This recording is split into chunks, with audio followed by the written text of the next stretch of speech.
Namaskar everyone and welcome to the second episode of Bharat Gatha, which presents the rarely told stories of our brave heroes, untold chapters from our great history, culture, and insights into various events of national and global importance from an Indian perspective.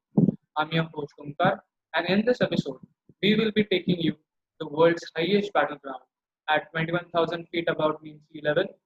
Guiding us in this rather ambitious journey is none other the first Indian pilot to go to the Siachen Glacier, a humanly inhabitable place which is being guarded by the brave officers and soldiers of the Indian Armed Forces from 1980. Veteran Group Captain Srikanth Valvadkar has done his BSc and joined the IAF in 1983. During the course of his service in the IAF, he did his LLB. After retiring from the Air Force, he did his MBA from IIM Indore in 2009. In 2014, he completed his MA in English Literature from Savitribai Phule University and is currently pursuing a PhD in English Literature from Shivaji University, Kolkata. Coming to his service in the IAF, he has served in the IAF for 26 years.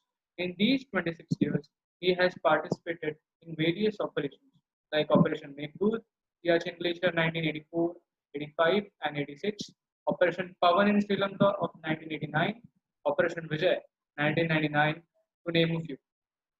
He has also been a part of the international peacekeeping force from India and also been a part of defense delegations to Tajikistan and Sri Lanka, once as a member and the other time as a deputy leader of the delegation. Among various responsibilities, he has handled air traffic controlling for 10 years at Leh, Pune, Agra, and Jodhpur. He has commanded 47 Wing Air Force Station Thanjavur. He has also handled various other prestigious projects. After retiring, he has taken on a mission that no boy or girl should say that she did not try to join the armed forces because of lack of awareness. Today, before taking us to Siachen for around 20 minutes, he will be busting some myths related to the armed forces. He will show us how a life in the day of an Indian soldier is and some specialities of the Indian armed forces. So let's buckle up our seat belts and get ready for the most adventurous journey of your life. Good morning, ladies and gentlemen. We'll start with the Operation Meghdoot, which is the highest battlefield in the world. And I was privileged as a pilot officer. I was posted to Leh in January 1984. And on 13th April 1984, when this operation started, I feel I was very lucky. God was very kind to me. I could participate on that date. Let me share my experience. The excitement, the body language of everyone present there, whether he is a Jawan or a junior officer, junior commissioned officer, or non-commissioned officer, or officers of every branch. They were so excited because they had a feeling, they know history is being created. And I was witness to it, I was part of it. So this is going to be, this feeling is going to be my saline and oxygen of my old age. Old age when I will be probably incapacitated and probably I will not be able to do anything worthwhile for others. That stage, these memories will be my saline oxygen and objective for living. So let's move forward. Siachen Glacier is a very, very challenging place. It's the highest battlefield in the world. Nobody has ever battled in that area at that height for so long. And Indian Armed Forces, the character is such that we have been there since 13th April 1984. We continue to be there, present there, and take control of entire Siachen Glacier. Let's understand the background of this.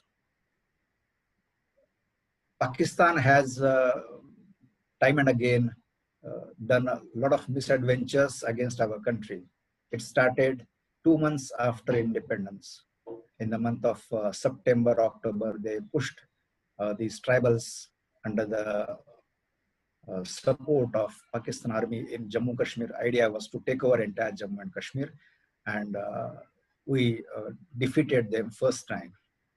Now, if I'm sleeping, I can be woken up. But if I'm not sleeping, but trying to show that I'm sleeping, I will never wake up. And exactly same thing happened. In 65, again, they were defeated. 71, they were defeated. And latest, there is 99, last century's last war, we defeated them. Internationally, they were humiliated, but still they don't learn. So when in 40s, 48, when they were defeated, there was a meeting at Karachi of various leaders, armed forces leaders and the political leaders, and they agreed for particular line of control between Pakistan and India. So this line of control came through Jammu and Kashmir, and there's a point here. You can see this, NJ9842.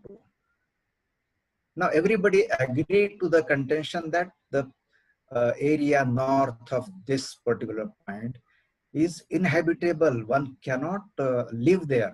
Forget about visiting those places for a few days. So it was decided that, okay, let's leave it like this. And vaguely it was mentioned that from this to Karakoram Pass, this area, east of this particular line of control will be India, and west of this line of control will be Pakistan. It was agreed, signed, and then we moved out. But then Pakistan and China, both countries, prove every time by their behavior that whatever has been agreed to need not be followed. And exactly same thing happened in the late 70s. We came to know, we understood two things. First, China had done a mischief, cartographic mischief, in which this entire area was shown in occupation of, or in is the land belonging to Pakistan. And simultaneously, Pakistan at international level started telling the international mountaineering expeditions to take approval from Pakistan government for going for any mountain expedition in this area, Siachen Glacier. So this was, purpose was to emphasize that this area belongs to Pakistan. Now we are what we are, our armed forces. Every inch is very, very important for us.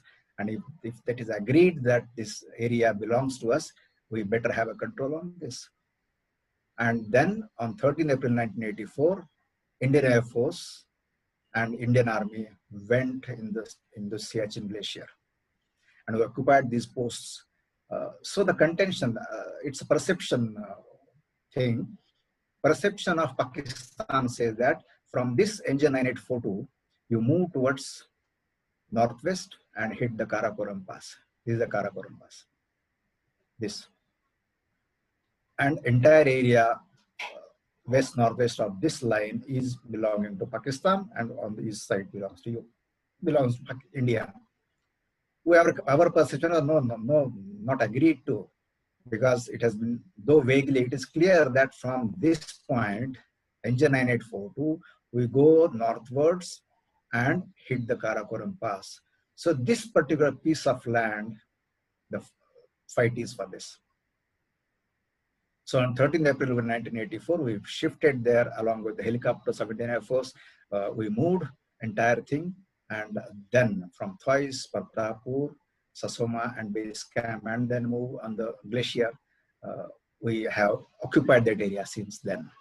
It is strategically very, very important because this post, extreme on the border of Karakoram, Indira Call, and this with given respect to Indiraji. So this Indira Call is the last point, and from here is the CPEC road. We keep a watch on that. So it's very, very important factor. Even though there has been discussions going on as to whether we should have an understanding with the Pakistan and vacate this area, because it's a costly affair. Maintaining army at this level, at this height, is a very, very costly affair. We'll come to this point. Nonetheless, and I will give my contention on this issue also. Let's move. Welcome to the rooftop of the world. We in Maharashtra are very away from the international borders. We don't know what happens there. What does army do? How do they protect Indians? This is one example. I told you my main intention of this presentation is to acquaint you with the Indian Armed Forces. We are very safe inside, well away from border. We don't know what disturbances take place. If we take admission in the first standard, till my post-graduation, there's no disturbance at all. We have got 100% oxygen available for us. So we're comfortable. But here is the place. So acquainting you with the Indian Armed Forces is first I'll tell you about what armed forces, what they do. Then through an operation, I will acquaint you with the Indian Armed Forces. Every individual army man, whether he is soldier, irrespective of rank, he is of the same quality of attitude towards the nation. So this is the rooftop of the world. Here we have one post. Heights go up to 21,000 feet, 22,000 feet. Oxygen is very, very rare. As you climb, go up in height, the atmosphere becomes rarefied. This side is Pakistan. On the opposite side is China. So we are sandwiched on this. Just imagine, this person could have his mother or father serious. This gentleman could have his daughter's marriage proposals. This person could have, I mean to say, they have their families, and we have a culture of family bindings are there. But nonetheless, when we are here at this place, we entirely forget, because we have a responsibility, and we consider this as a order of a God, that you are here for a certain particular purpose. So every inch of India is to be protected, and that's my job. I am born for this purpose, and that's the attitude every individual person has. You see, this the snow is up to the waist level, and they have to walk. When I'm going to talk about individual Paramveer Chakra holder as acquaintance to Indian Armed Forces, this photograph will be important for you, because they had to walk when they went for Operation Raju. So it will come subsequently, but keep in mind this photograph. Yes, Udara Bharana no hai jani jayadya karma. God has given me the body to execute certain of his orders, and that must be taken care of. So some rest time, some food time, and before we move for our duties. There's a difference between the word strike that is used in civil term and strike used in the armed forces terms. I don't have to explain, you will understand what is the difference. So what are the challenges at Siachen? First challenge is, one side you have got Pakistan, enemy. Other side you have got China, enemy. You remember Galwan? Yeah, one of the reasons for Galwan happening was our presence at Siachen. So both sides you are sandwiched between the two enemies. Then you have the nature's fury. You have to face the challenges of nature. Atmospheric challenges are high altitude up to 22,000 feet. Oxygen is very, very, very, very, very less. Only 10% of the sea level. Your lungs demand oxygen. And if you don't have the oxygen in the atmosphere, you have to deal with the poverty, what is available, what the nature gives, deal with it. So it has been decided that human body can stay with this human healthy body for about 90 days. After that, we must replace the people. And we follow this policy regularly and very, very religiously, that after 90 days, everybody gets replaced. So your lungs are demanding oxygen. If you don't get the oxygen, they shrink and you have difficulties. Then sub-zero temperatures, it goes down as low as -50, -60 degrees. It's like, I don't know whether you will realize, somebody said that anything below minus 10 degrees for record purpose. No, you may not understand how it's affecting your body. Minus 60-degree temperature affects your body badly, and you have to be healthy to face these challenges. Winds flow, very strong winds, almost 100 miles per hour for weeks and weeks. Once the strong winds, the storm picks up, it flows entire snow, and visibility goes down. Helicopters cannot land. The place that we have seen, one post, entire support system is through helicopters.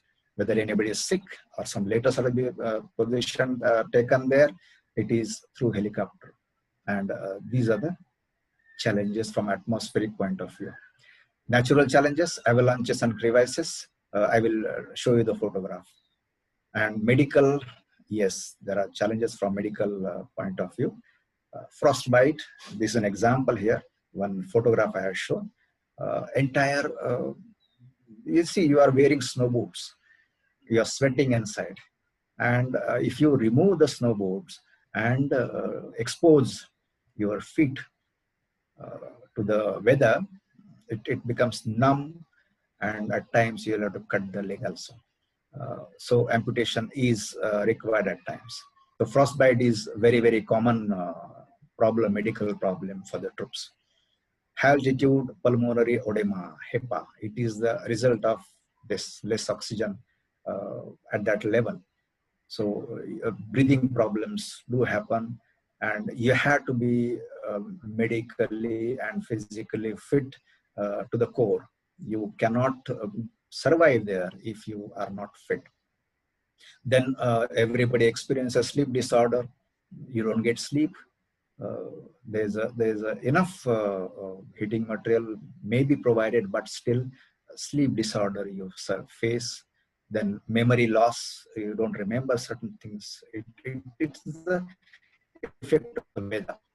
And this experience. I remember once I had come from Leh to Chandigarh, and it was a rainy day, and I could feel the oxygen. I said, I'm missing this at that height. So the difference of greenery and oxygen at lower levels is an important factor for our body. I told you, avalanche. You know, that's snowfall takes place over the Himalayas, and at some stage it's not able to bear the load of the snow, and it falls down. There's no time at fixed time. At this time it will fall. No, anytime it could happen in the midnight, 1 o'clock, 2 o'clock, early morning, 4 o'clock, or maybe daytime. Can you feel the intensity with which it falls down? The survival is only for those who can fly. So it happened a couple of years back when in the midnight this had fallen down. There was a tent, and everybody, all these 10 people inside the tent and outside on duty, were 35 feet below the snow. Hermantappa COVID, you must remember now. You would have remembered. This man survived for 10 days, and finally he also lost the life. So this is one very, very peculiar thing in Siachen, that avalanches very frequently come. Crevasses, it's like this particular thing. The snow tears off, and you are walking over it. If you don't know that there's a crevasse here, you just go inside. How deep? You can't imagine. So this particular thing. Now here you can see that there's a bridge that has been put here, and so that the troops can cross over this. So crevasse is again unknown, uncertain. You don't know when you will fall down. So that this is one more challenge we face at Siachen. Now, balancing of cost and national interest, there's a need to think on this. Cost of maintaining the army at Siachen is approximately 4 to 5 crores per day. This cost is about 5-6 years back. It could be more now. But is it worth? There is discussions going on, and there was a suggestion that we must discuss across the table with Pakistan and come to a conclusion that nobody will occupy this. and let's remove our army from there. Mr. Rasagotra, the then Foreign Secretary, has written his memoirs. In that he mentions it is not a good solution, words to that effect. You know, Pakistan, China may sign the agreements, but they are known to not follow these terms and conditions. You leave that place, and I am sure within a couple of days or within 15 days, Pakistan will occupy this, because strategically very, very important, and we need to be there. Affordability of costs, I feel India is not a poor country.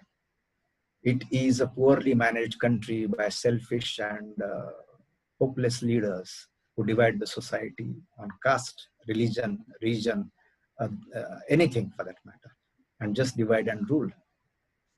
You know how it affects badly the nation. At what cost we are doing all this? So India is not a poor country, it's a poorly managed country by selfish people, leaders. Things are different now. I feel that selfless service people are there in the government now. So things are looking up. National interest takes priority over any other interests. If nation is not there, we are not there. We do not want to. Our identity is Indian, and that is because India is there. So national interest, anything that affects India's interest will affect India, and we are there to take interest, should be properly addressed. So nothing that is not that affects country will have to be addressed on priority. I just want to mention in 1916 Lok Sabha, the then Prime Minister had mentioned one word: Leh Ladakh, nothing grows there, not a single blade of grass grows there. What is the point in keeping army, so much of army there and wasting so much of money on that? It's better to use this money for developmental and business purpose. The opposition leader, one of the opposition leaders said, Panditji, nothing grows on a head also. So the criteria for nation and national interests are to be clearly understood, and then we need to protect the country. And that has to be thought at an appropriate level. So what next? It is affordable. We must keep our army there, and strategic and tactical importance is so much of that area. It is a feeder for Nubra River, which further gets into Shock River, and then finally Indus River. Entire water source we have a control, and that is the first important factor strategically and tactically. Overlooks the highway connecting China-Pakistan Economic Corridor that is being constructed under BRI, World Belt Road Initiative. We need to have a control on that. We need to have a proper overlooking. This is an important factor. We are tactically in a better position and under full control of Siachen now. Leaving that area at this stage is not an intelligent point of view or action. Again, we can't guarantee Pakistan honoring its commitments. They do not. In fact, we are sure that they will not honor their commitments. So we can't afford to repeat the mistakes of history and without learning. So that is another factor in support of the fact that we must maintain army at that height. Not holding on to Haji Pir Pass acquired in 1948, we are seeing the results now. If we had held up there, we had taken over that area, probably Jammu Kashmir situation and the picture would have been different by now. So, end of the thing is status quo. Let's maintain that status quo. Let's enjoy the blooming of roses in Siachen. Now let's acquaint ourselves to the armed forces through an individual. I want you to understand that whether what rank is somebody is working, or what branch is working, or what type of job he's doing, he is an asset of the nation, and he is contributing from his post, from his rank, and from his appointment. So this is the character. If anybody was in his place, he would have done the same thing, because that's the training given to the selected people, selected in the armed forces. So Naib Subedar Bana Singh, Paramveer Chakra, 26 June 1987. There's a, in 1987 beginning, Pakistan off and on used to attack on Siachen, reach there, and we're still establishing ourselves in that difficult terrain. So under the operation headed by the then Brigadier General Pervez Musharraf, you remember this name? Yes, he was. He undertook coup and took over the country. So that time his rank was Brigadier General Musharraf. He headed this operation and sent the Pakistani troops on a highest post. That was height was about 21,000 feet, and occupied it, Quaid post. He named it after Quaid-e-Azam of Pakistan. So they were operating from there. The difficulty, I'll just, next slide will give you a clear picture. So this is the Quaid post. Indian post was on this Sonam post. We call the name of this post as Sonam post. So the peculiarity of this being the height, number one, advantage of at the heights, they were here. And on both sides, on the left and right side, it was fortified. It's like a fort. The ice wall was naturally built up 1,500 feet height. So there's no question of reaching there from the sides. It was such a challenging thing. If anybody could approach to this post, it was only from the front side, this side only. And they were ready with their guns and LMGs to fire at this. So it was very, very important factor for us. We must acquire this. So on 18th April 1987, they did mischief. At will they could fire. They fired at Sonam post here, and 2 of our Jawans became Shaheed. They were killed. Now, it's a serious issue, and Indian Army took it as a challenge. It's just, we can't afford to have enemy on this post and looking entire Saltoro reach and firing at their will and doing anything with us. We can't have the controls given to them. So it was decided that we must acquire this post. And the job was given. There was one young officer, Lieutenant Rajiv Pandey. On 18th April, firing, 2 soldiers got killed. On 20th April 1987, Subedar Bana, imagine the situation, how things develop. Naib Subedar Bana Singh, age maybe about 35, 36, and he was posted to 8 GLACI. Unit was moved to Siachen. And they were asked, any volunteers to go and remove or evict enemy from Quaid post or this height? This is a peculiarity of Indian Armed Forces. You ask for volunteers, you want 10, you will get 100. Because everybody wants to prove his blood. And that is the Josh of Armed Forces people. So on 29 May 1987, the young officer, he may be about 22, 23 years age, Lieutenant Rajiv Pandey, along with 10 of his teammates, were sent for recce purpose. Go around and see what are the locations from where we can approach, what are the dangers, what are the, that's what analysis he was to do. And if possible, lay the ropes so that the people who subsequently follow him will use those ropes for climbing. So this young officer along with his team goes there, and yeah, and they move around, just see the these Pakistani people are watching from here. So when they were returning, after laying the ropes and everything, they were returning, and as soon as they came to that there are Indian soldiers, they started firing from here. And all 10 people, along with Lieutenant Rajiv Pandey at young age of 22, 23, got killed. They became Shaheed. It was a big shock, big setback for us, very, very big setback.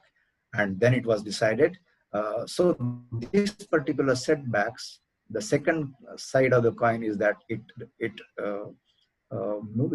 go with the motivation that resolve is their strong resolve that we will at any cost we will take over this post. So they started preparing. Army gave free hand, saying that whatever you want to do, all support will be given to you, and please plan the operation and take over this white post. We can't afford to lose our assets of the nation so frequently and so loosely. So on 23rd June 1987 at night, 8 o'clock, Operation Rajiv, the name was given as a respect for Shahid Lieutenant Rajiv Pandey. We called that Operation Rajiv, was launched under the command of Major Virender Singh. Weather was challenging as usual, but challenges were less. And they moved ahead. Like I told you, these moving with the snow to the west level becomes very, very difficult and challenging. So they could cover a distance of about 1 kilometer, 1.5 kilometers till morning 4 o'clock. Imagine how difficult it is. But they had to return because 2 of the soldiers suffered from hypothermia, the cold, less oxygen. They suffered, they died here. Shahid, they became Shahid, and then they had to abandon the entire team and they returned back to base. So they again on 24th, 25th, they again moved towards this place. Now they were made 2 teams, one 5-member team led by Naib Subedar Bana Singh, and it was decided that let's surprise the enemy. Enemy is not expecting us to come from this side. Very difficult, 1500 feet total ice, vertical wall is there. You have to climb over it and then enter the area, this post. And there are enemy bunkers are there, enemies there on watch. But then if challenges are there, then Indian Army people are made for taking over the challenges. So Naib Subedar Bana Singh was told to approach from right side and scale the 1500 feet ice wall. So when you have to climb with your arms, ammunition intact, because that is going to save you. So arms and ammunition has to be taken control, and then you start walking. You have no chance of losing your hold on the rope. If you lose it, you go down.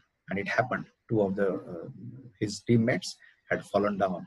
The dead bodies remain there because it cannot be recovered. The area is so dangerous. So on 25th June, west deep snow, strong ice winds, 40 kilometers per hour, followed by snowstorm, visibility almost 0. You are able to see anything. But then, and temperature is minus 40, minus 50 degrees centigrade. Climbing under these conditions is a big challenge. Hands are frozen, take care of your arms and ammunition. Slipping of your hands is not permissible because it will meet the death. Then they reached about 15 meters away from the post. Imagine with this toughness, with this competition challenges, they moved, they reached just 15 meters away from the Pakistan post. Then they got instructions saying that there are 3 more soldiers coming to you. Wait, just 2 of you cannot reach there. Take a support of these 3. So they waited for these 3 more soldiers to join, and then they had to spend the night in the open with minus 50 degrees temperature. There are challenges. Attack was planned at 16:30 in the evening. Accordingly, all the 5 started moving. They were led by Naib Subedar Bana Singh. When they reached there, they were not expected because entire enemy was keeping track on the front portion itself from where they're expecting the enemy. So now machine guns stopped working. Challenges after challenges. How does a Paramveer is made? This is an example. Machine guns stopped working. Then they had to use hand grenades. Bana Singh reached a bunker. Bunker is a place underground where the soldiers sleep and take a rest. So he reached the bunker, he opened the door, and flung a hand grenade inside and latched the door from outside. When the blast took place, all these resting Sainik Jawans of Pakistan Army were killed. With this noise, the people on duty became cautious. Then, since machine guns were not working, auto was not working, so hand combat they had to use. Bonneting they did, and came. There was a hand-to-hand combat took place, and finally they overpowered the Pakistanis. Pakistani soldiers started running away.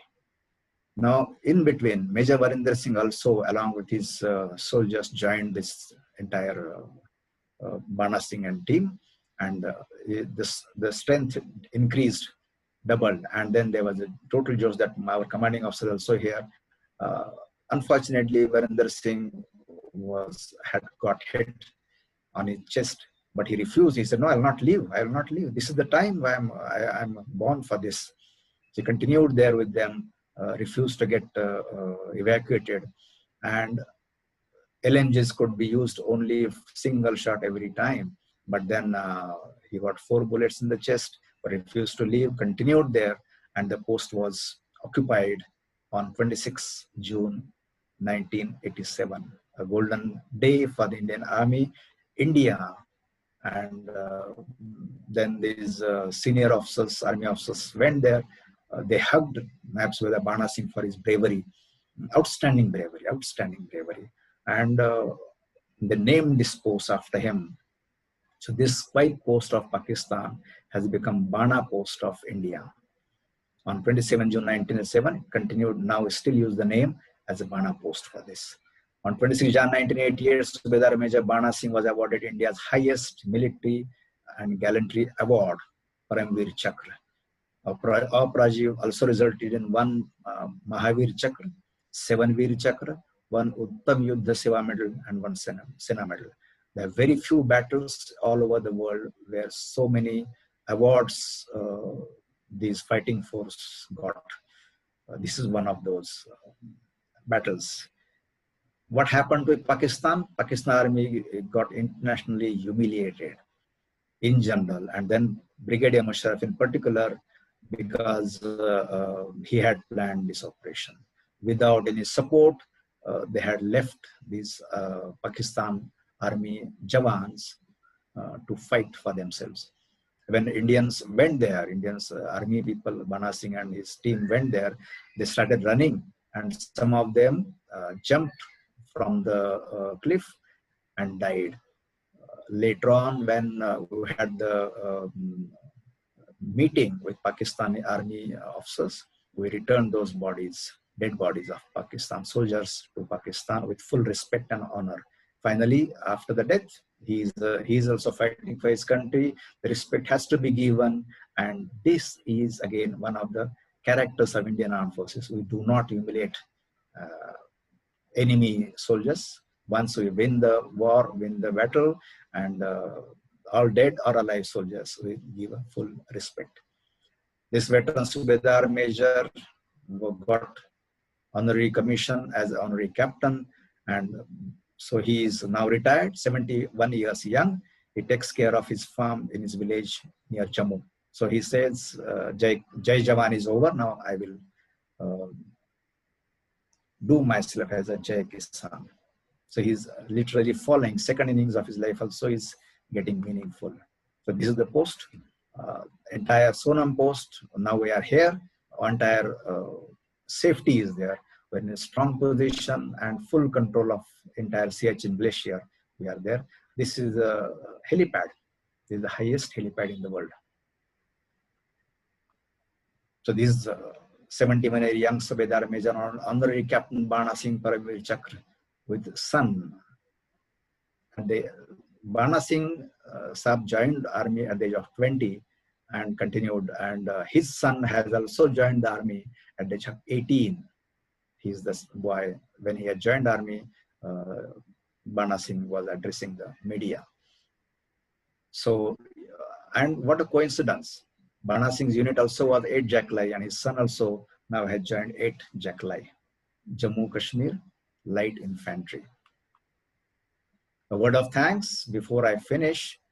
Every young boy and girl is very, very precious to me. I mean, I say it every time. You all youngsters are very, very precious to me because you are the energy of my India. You're the property of my India. You grow, my nation grows. And that's why you should be given entire whatever you want. So anytime you feel I can be of any help, I assure you, I give a word. It's a Air Warriors word. Do not hesitate. Talk to me, email me. We'll certainly try to be of value addition for your life. I wish to express my sincere thanks to the young energy named Mr. Onkar Dhavalikar and his Bharat Gatha channel for searching me out in Sangli and giving me the opportunity to share my experience thoughts with the young minds of India, young energy of India. Best wishes for young India to develop meaningfully so that our India develops meaningfully. Wish you all the best. God bless you. Thank you.